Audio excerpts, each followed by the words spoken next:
Once a year, the William Paterson radio station and TV club collaborate to produce an all-day music event called the Brave-athon.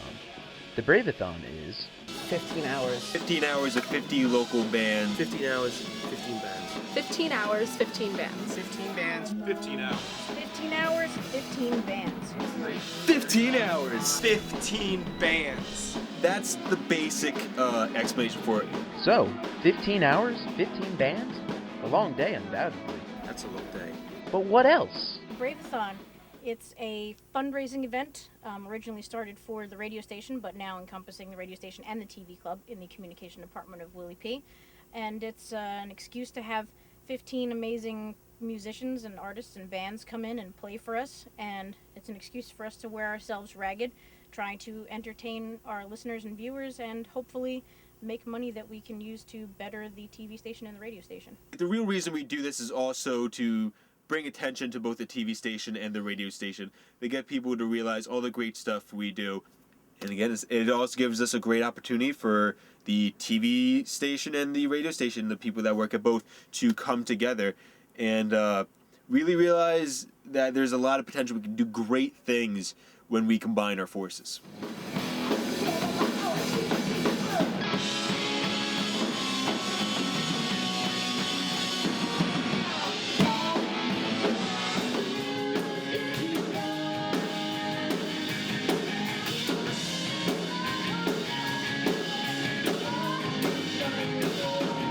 We have the bands come on and do a little set. They do an interview after that, so they get to promote themselves, they get to promote the radio station, raise some money, which is always nice, and generally just have a great time.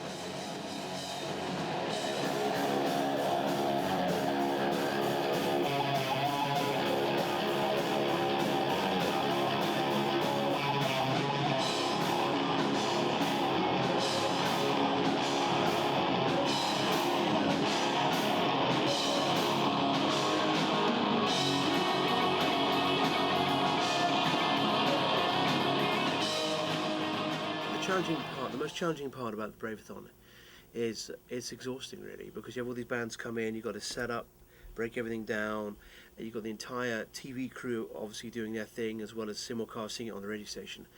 So technically it's very, very complicated, and because of that it can be very, very stressful. But when everything works correctly and we pull it off, it's well worth it, and there's a great feeling of pride and accomplishment that all the bits came together and everything worked out and everything went smoothly. So when it works well, it's something to be proud of. They do have tons to be proud of.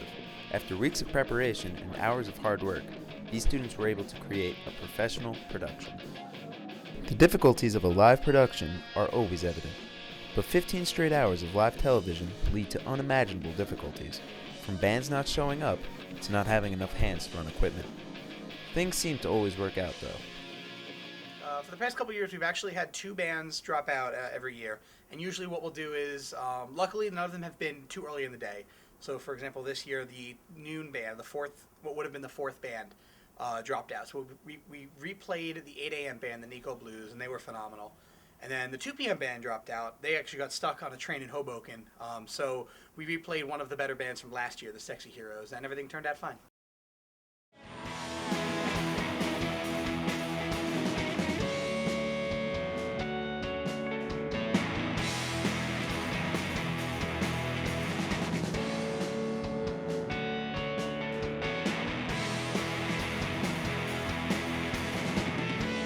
Ever wonder what a live looking from a control room looks like during a live event?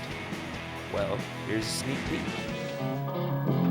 Get one in the box. Ready? Yeah. Let's get 3 in this box. Yeah, there we go. You want at the same time? Yeah. Tommy, what do you want? I want to do the version.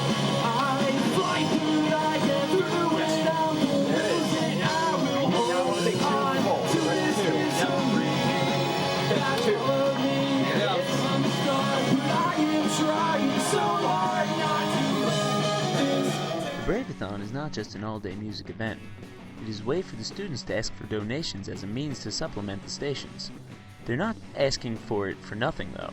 Aside from offering great content, the Brave-athon was offering prize packs that were up for raffle. I think that we had an iPod and an iTunes gift card. We had a bunch of promotional packages from different musicians, bands that we have played in heavy rotation at the station. So we had a lot of those. Just kind of, we also had like fun prize packs where we just had a bunch of really weird gag gifts, like glasses with mustache on them and stuff like that. Just fun, cool things. With these newly acquired funds, the radio station must find a way to spend the money wisely. Well, the radio station, we love new equipment, so we take this money and we buy new microphones, other equipment that we need for the station to keep running.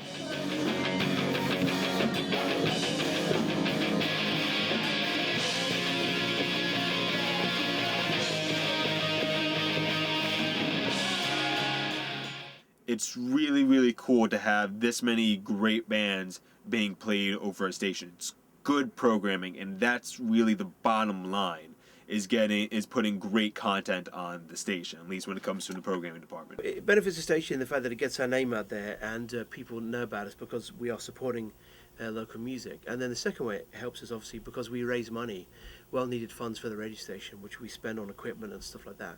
So it's good for us, and obviously it's good for the local music scene as well. By broadcasting for 15 straight hours, WPTV6 is also bound to gain some notice, more so than its normal viewership. Many of these newfound viewers will continue to tune into the programming the WPU station has to provide. The Brave-athon benefits everybody involved. The Brave-athon benefits the TV club by A, giving the students hands-on exposure in a stressful setting over a lengthy period of time. B, it shows off the equipment, shows off our full output, our full capabilities. We're using both studios, we're using up to 6 cameras, just really going crazy on the technology we have.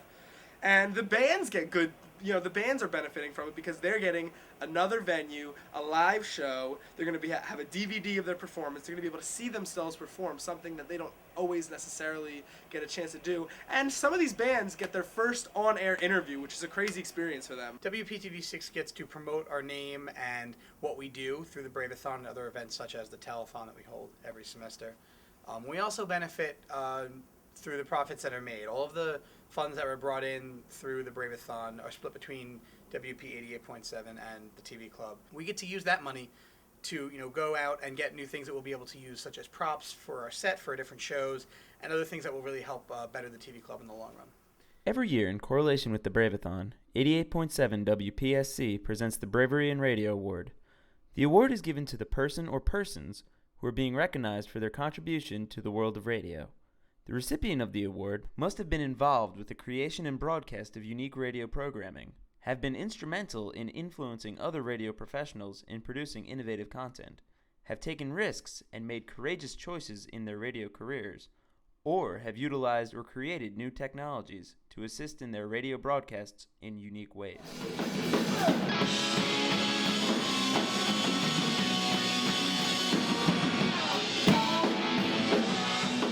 The Brave-athon's roots go humbly back to 2009 as the brainchild of radio general manager and professor of communications, Rob Quick. The very first Brave-athon only aired over 88.7 WPSC, William Paterson's radio station.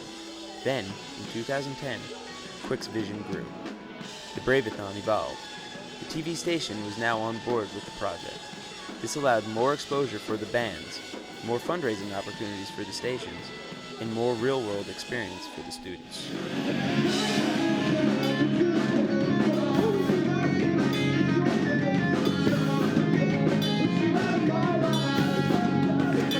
Brave-athon is over.